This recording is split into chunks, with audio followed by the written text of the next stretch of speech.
Hi every one, good morning. இன்றைக்கி இந்த வீடியோவில் நேற்று நம்மளுடைய டெலகிராம் சேனல் பிரதர் மென்டரில் ஒரு மெயின்ஸ் கொஷின் ஒன்று கொடுத்துருந்தேன் for practice. How America recovered from the great American depression and what the lessons that India should learn அப்படின்னு கேட்டிருந்தேன். ஸோ நிறைய மெம்பர்ஸ் வந்து ஆன்சர்ஸ் எழுதி அனுப்பிச்சிருந்தீங்க. ஒரு 80 ஆன்சர்ஸ் கிட்ட வந்துருந்துச்சு. ஸோ அது என்னால் சில பேருக்கு நான் ரிவ்யூ கொடுத்துட்டு சில பேருக்கு ரிவ்யூ கொடுக்கல. I will give you today. And so I thought that அந்த கொஷினை டிஸ்கஸ் பண்ண நல்லாயிருக்கும் அப்படின்றதுக்காக தான் இன்றைக்கி நான் இதை டிஸ்கஸ் பண்ண போகிறேன். ஸோ கொஷின் என்ன அப்படின்னா, okay, it's practice question for mains. நீங்கள் okay social issues, economy and world history மூணும் கலந்த மாதிரி கொடுத்துருக்கேன். So the question is this: the great American depression and the lessons for India. நல்லா புரிஞ்சுக்கோங்க, depression it's not a geographical depression. What I am coming to say here, it's the economic depression. Okay, depression a prolonged recession leads to depression. A depression is a severe and prolonged, and also it is one of the downturn in economic activity. Severe and prolonged downturn in economical activity. ஒரு depression அப்படின்னு எடுத்துக்கிட்டிங்கன்னா, ஒரு நாட்டில் டிப்ரெஷன்னு சொல்கிறாங்கன்னா, okay economical டிப்ரெஷன்னு சொல்கிறாங்கன்னா unemployment அதிகமாக இருக்கும். அந்த நாட்டோடைய trade and commerce there will be a diminishing value. And பேங்க்ரப்சினா தெரியும், திவால் ஆகும். ஃபினான்ஷியல் சிஸ்டமே திவால் ஆகும். திவால் அடைகிறது தான் பேங்க்ரப்சிஸ்ன்னு சொல்லுவாங்க. அண்ட் கரன்சி வேல்யூஸ் வந்து பார்க்கும்பொழுது வாலட்டைலாக இருக்கும். And also there will be drop in the credit. அதாவது கடன் கொடுக்கக்கூடிய பேங்க் வந்து பார்க்கும்பொழுது கடன் கொடுக்காது. ஓகே, ஸோ கிரெடிட் ஃபெசிலிட்டிஸ் எல்லாமே கொஞ்சம் டிமினிஷிங்காக இருக்கும். ஸோ இதெல்லாம் it's a sign for a depression. அப்போ அமெரிக்காவில் டிப்ரெஷன் வந்ததுக்கான காரணம் என்ன? 1929 ஓகே அமெரிக்காவுடைய டேட் டிப்ரெஷன் ஆரம்பித்து 1934 வரைக்கும் போயிட்டு இருந்ததாக சொல்கிறாங்க. ஓகே, ஸோ எப்படி அமெரிக்கா அதோடைய டிப்ரெஷன் வந்ததுக்கு காரணம் என்ன? அந்த question I mentioned is how America recovered. But great டிப்ரெஷன்னா என்னன்றது உங்களுக்கு கொஞ்சம் லைட்டாக தெரிஞ்சால் தான் இன்ட்ரடக்ஷனுக்கு நல்லாயிருக்கும். ஆக்சுவலாக October 24 தான் நான் மென்ஷன் பண்ணியிருக்கேன், ஒன்று மென்ஷன் பண்ணியிருக்கேன். October 24 it was called the black Thursday in the year of 1929. ஏன் அப்படின்னா இந்த வருஷத்தில் தான் யூஎஸோடைய கிராஷ் மார்க்கெட், இட் இஸ் யூஎஸோடைய ஸ்டாக் மார்க்கெட் என்ன ஆயிடுச்சு அப்படின்னா it was crashed. Okay, so the crash of the Wall Street அப்படின்னு சொல்லிட்டு கேள்விப்பட்டிருப்பீங்க. ஸோ யூஎஸோடைய ஸ்டாக் மார்க்கெட் வந்து பார்க்கும்பொழுது கிராஷ் ஆகிடுச்சு. இப்படி கிராஷ் ஆனதுக்கான காரணம் என்ன அப்படின்னு நீங்கள் எடுத்துக்கிட்டிங்கன்னா, இப்போ நீங்களே யோசிச்சு பாருங்கள். அமெரிக்கா 1920s மேலே வேர்ல்டு வார் 1க்கு அப்புறமாக ஒரு சூப்பரான ஒரு country, economy was booming. So அமெரிக்கன்ஸோடைய மைண்ட் செட் என்ன அப்படின்னா, ரொம்ப கஷ்டப்பட்டு உழைக்கிறதுக்கு பதில் ஈஸியாக பணம் சம்பாதிக்கலாம்னு நினச்சாங்க. அப்படி பணம் சம்பாதிக்கிறதுன்னும் பொழுது பைசா போட்டு பைசா எடுக்கக்கூடிய ஈஸியாக, ஓகே உங்களுக்கு லக் இருந்துச்சுன்னா அமௌண்ட் பல்காக வரக்கூடிய ஒரு ஃபீல்ட் ஆர் ஒரு ஏரியா என்ன அப்படின்னா ஸ்டாக் மார்க்கெட். ஸோ ஸ்டாக் மார்க்கெட்டில் மணி அதிகமாக போட ஆரம்பித்தாங்க. ஸோ இப்படி மணி போடும் பொழுது பேங்க்கில் அதிகமாக லோன் வாங்க ஆரம்பித்தாங்க. இப்போ பேங்க் இருக்கும், லோன் தரும். ஸோ இன்வெஸ்டர் இருப்பார், அந்த பேங்க்லேருந்து வாங்கின லோனை என்ன பண்ணுவார் அப்படின்னா ஷேர் மார்க்கெட்டில் ஸ்பெண்ட் பண்ணுவார். ஓகே, ஸோ இவருக்கு இனிஷியலாக கொஞ்சம் சக்ஸஸ், கொஞ்சம் மணி வர ஆரம்பித்த உடனே so this investor will encourage others like a franchise. Okay, நீயும் மார்க்கெட்டில் ஷேர் பண்ணப்போ, ஓகே நீயும் வந்து பார்க்கும்பொழுது இன்வெஸ்ட் பண்ணு. ஸோ இது மாதிரி investors encourage so many peoples to invest in the share market. So share market அப்படின்றது இன்றைக்கி அமெரிக்காவில் பயங்கரமான க்ரேஸ் ஆக்சுவலாக. ஸோ ஒரு பாயிண்ட் ஆஃப் டைமில் என்ன ஆச்சு அப்படின்னு பார்த்தீங்கன்னா, இந்த பேங்க் அதிகமாக இன்வெஸ்டர்ஸுக்கு லோன் கொடுத்துருந்தாங்க. சொல்லப்போனால் இன்வெஸ்டர்ஸ் இது தவிர்த்து இல்லாமல் கன்சியூமர்ஸ் பீப்புள்ஸ் அதிகமாக பேங்க்கில் வந்து பார்க்கும்பொழுது சேவிங்ஸ் இருந்துச்சு. ஓகே, அங்கே டெபாசிட்ஸ் இருந்துச்சு. ஓகே, அந்த டெபாசிட்ஸ் அண்ட் சேவிங்ஸ் மூலயமா தான் பேங்க் என்ன பண்ணாங்கன்னா இன்வெஸ்டர்கிட்ட லோன் கொடுத்தாங்க. ஸோ இன்வெஸ்டர்ஸும் அதிகமாக ஷேர் மார்க்கெட்டில் ஸ்பெண்ட் பண்ணாங்க. எக்ஸாக்டாக 1928க்கு மேலே என்ன நடக்குது அப்படின்னா சொல்லப்போனால் share market the market was getting saturated. புரியுதுங்களா? ஸோ கொஞ்சமாக ஓகே ஷேர் மார்க்கெட் கொஞ்சம் திவாலாக ஆரம்பிக்கக்கூடிய டைம் பீரியடில் ஸோ மக்கள் அதிகமாக பயந்து போய் என்ன பண்ணாங்க அப்படின்னா பேங்க்குக்கிட்ட என்ன பண்ணுறாங்க இன்வெஸ்டர்ஸ் ஓகே லோன் கேட்குறாங்க. லோனை பேங்க்கால் கொடுக்க முடியல. Because already there was so loan default. இன்றைக்கி நம்ம சொல்கிறோம் இல்லையா, நான் பெர்ஃபார்மிங் அசட்ஸ்ன்னு சொல்கிற மாதிரி அன்றைக்கி நிறைய பேர் வந்து பார்க்கும்பொழுது வாங்கின கடனை திருப்பி கொடுக்க முடியல. அப்படி கொடுக்க முடியாதால என்ன ஆகுது அப்படின்னா யூஎஸோடைய பேங்க்கு என்ன ஆகுதுன்னா கொலாப்பாக. Not a single bank actually, ஒரு பேங்க் கொலாப்ஸ் ஆகுங்க, யூஎஸோடைய என்டையர் பேங்கிங் சிஸ்டமே கொலாப்ஸ் ஆகுது. என்ன ரிப்போர்ட் சொல்லுதுன்னா more than 4000 banks were gone, collapsed. Okay, அந்த பேங்க்ஸை கடன் கொடுத்துட்டு இருந்த, ஓகே, முன்னாடி கடன் கொடுத்து பின்னாடி கடன் கொடுக்காத முடியாத நிலைமையில் போகும் பொழுது 1,10,000 companies got it was outstate. And இது அமெரிக்காவை மட்டும் பாதிக்கல. அன்றைக்கி அமெரிக்கா அதிகமாக ட்ரேட் யூரோப் கூட பண்ணிட்டு இருந்தாங்க. அன்றைக்கி யூரோப்லேயே பெரிய பேங்க்னு சொல்லக்கூடிய Austrian bank, it is what we call it as the Boden credit and stalled. Okay, இதை நீங்கள் கூகுளில் போட்டிங்கன்னா தெரியும். ஆஸ்ட்ரியாவிலேயே அன்றைக்கி இந்த பேங்க் ஆஃப் ஆஸ்ட்ரியான்னு சொல்லக்கூடிய Bourdon, okay, credit and stalled அப்படின்னு சொல்லக்கூடிய அந்த பேங்க்கும் என்ன ஆச்சு அப்படின்னு சொல்லிட்டு பார்க்கும்பொழுது திவால் ஆயிடுச்சு. ஸோ இது தவிர்த்து இல்லாமல் 1920s மேலேயே அமெரிக்காவில் இன்றைக்கி நீங்கள் சில பிஸ்னஸ் ஃபார்ம்ஸ்லாம், இப்போ ஃபார் எக்ஸாம்பிள் இப்போ ரெஃப்ரிஜிரேட்டர் ₹1 கொடுத்து எடுத்துகிட்டு போங்க, டிவி ₹1 கொடுத்து எடுத்துகிட்டு போங்க அப்படின்லாம் சொல்கிறாங்கல்ல. ஓகே, மீதி மந்த்லி இன்ஸ்டால்மெண்ட்டாக எடுத்துப்பாங்க இல்லையா. இது மாதிரி 1920s மேலே அமெரிக்காவில் இந்த மாதிரி நிறைய பிஸ்னஸ் ஃபார்ம்ஸ்லாம் உருவாக ஆரம்பித்தது. ஸோ கன்சியூமர்ஸுக்கு அதிகமாக லோன் கொடுக்க ஆரம்பித்தாங்க. So when consumers were facing this type of crisis, loan default ஆகுது.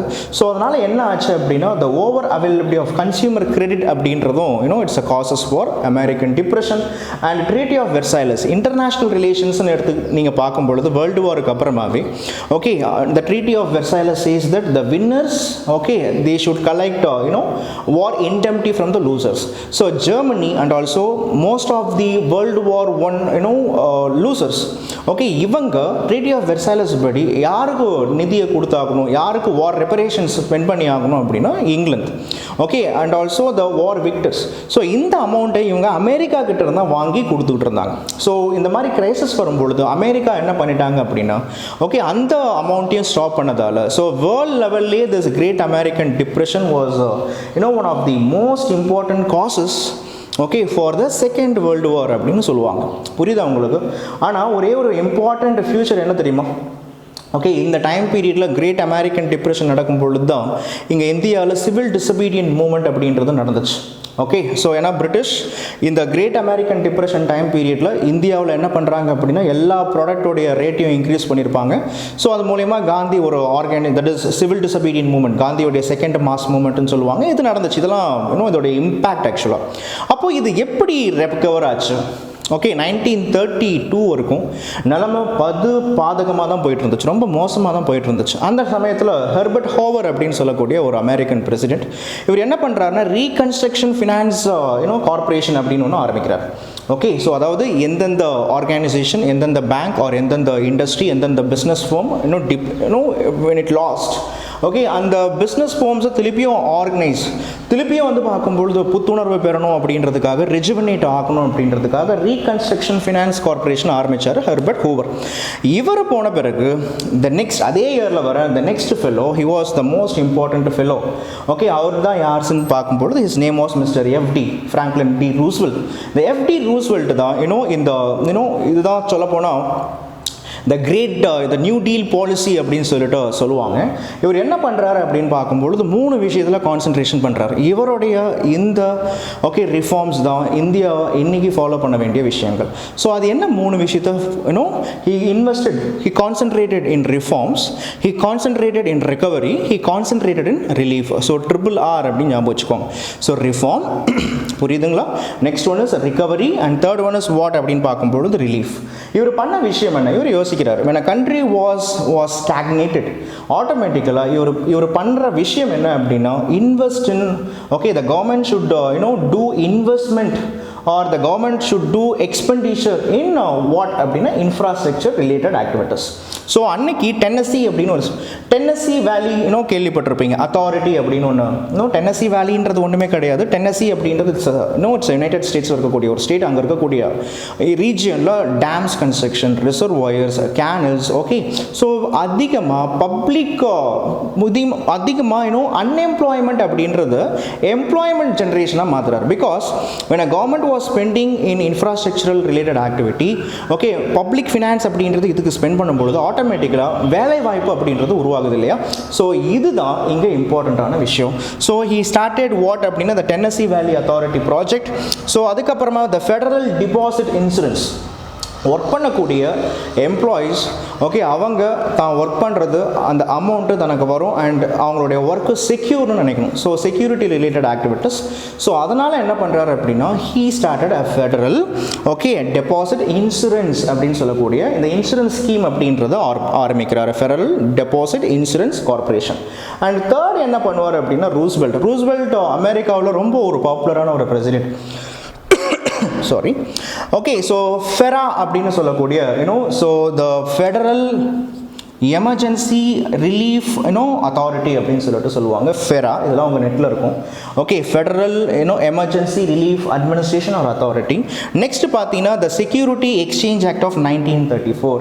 ஓகே, ஸ்டாக் மார்க்கெட்டை ரெகுலேட் பண்ணுறதுக்காகவும் ஸ்டாக் மார்க்கெட்டை வந்து பார்க்கும் பொழுது எப்படி சொல்லலாம் அப்படின்னா அன்றைக்கி நிறையா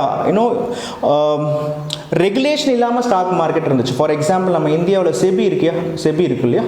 okay, Security and Exchange Board of India. So it is use to regulate the stock market. Likewise 1934ல Security and Exchange Act 1934 னு எடுத்துட்டு வந்து அன்னைக்கு ஸ்டாக் மார்க்கெட்டுக்கு லைசன்ஸ் கொடுக்கிறது ரெகுலேஷன் பண்ணுறது ஆரம்பிச்சார்.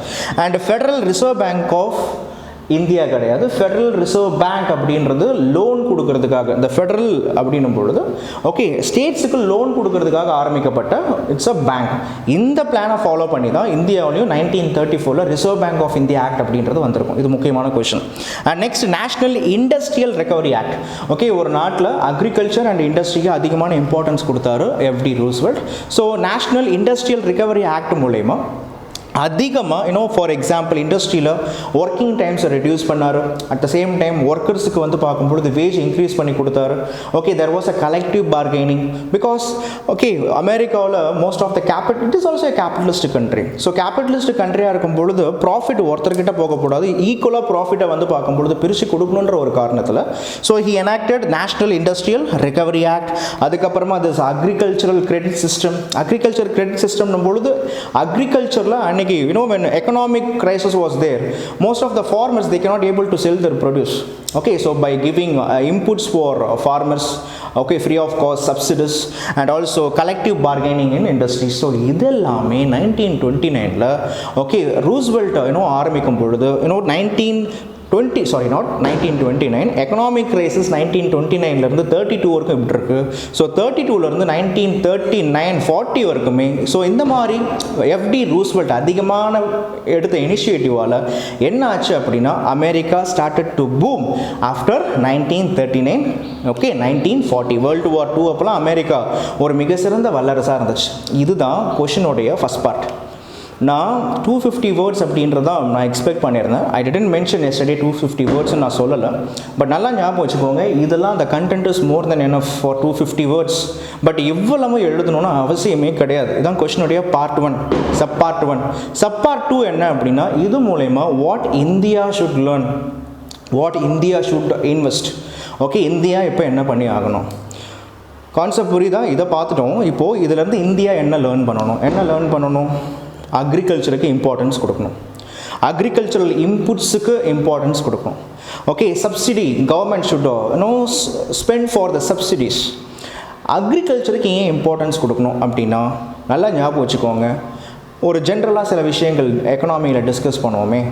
2019லேயே ஃபஸ்ட்டு குவார்ட்டர் ஆஃப் 2019லேயே நம்மளுடைய நிதி ஆயோக் என்ன சொன்னாங்க அப்படின்னா okay post independence, okay since post independence till 2019 first quarter இந்தியாவுடைய க்ரோத் ரேட் அப்படின்றது 5% கிட்ட வந்தாச்சு.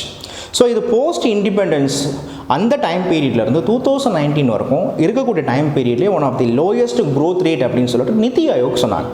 ஸோ இதுக்காக தான் இந்த எக்கானமியை மீட் எடுக்கிறதுக்காக India will become a 5 trillion economy அப்படின்றத நம்மளுடைய பிரைம் மினிஸ்டர் திஸ் மோடிஜி சொல்லியிருப்பார் பை 2024.